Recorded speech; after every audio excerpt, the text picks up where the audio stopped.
La thématique choisie par l'Observatoire de Maisons et Objets tourne autour du concept d'énergie. Il y a un besoin d'énergie, il y a un besoin de voir plus loin, de bonnes ondes, de bonnes vibrations, d'éléments positifs, d'éléments qui nous inspirent, qui nous font avancer.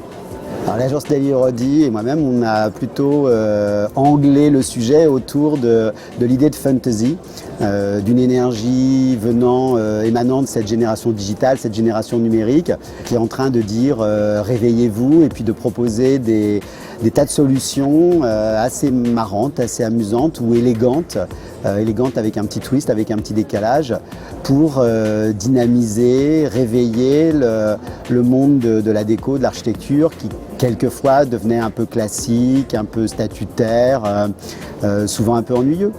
Cette animation, elle a été pensée autour de références positives de cette génération digitale, cette génération Y. Ils ont été nourris au dessin animé, ils ont été nourris au parc d'attractions, ils ont été nourris à la bande dessinée, aux jeux vidéo, aux jeux de rôle et au goûter d'enfants.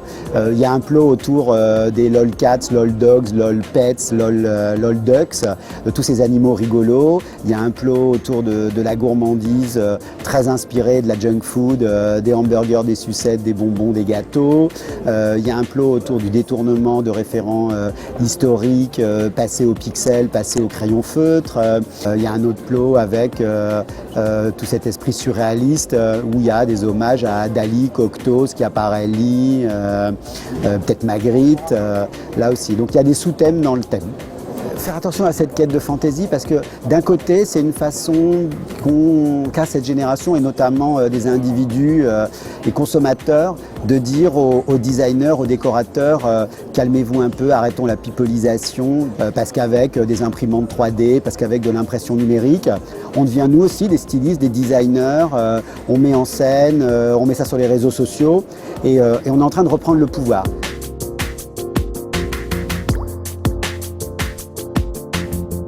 Sur le salon, j'ai eu quelques coups de cœur, notamment une marque qui s'appelle Yask, qui fait du très beau mobilier en bois, très puriste, avec des combinaisons des associations avec du cuivre.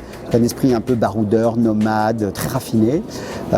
Sinon, les vases de Moser, une maison ancienne, travaille le cristal taillé, le cristal coloré, dans une idée de puissance, de majesté, de raffinement, mais tellement à l'ancienne que c'en est devenu très contemporain.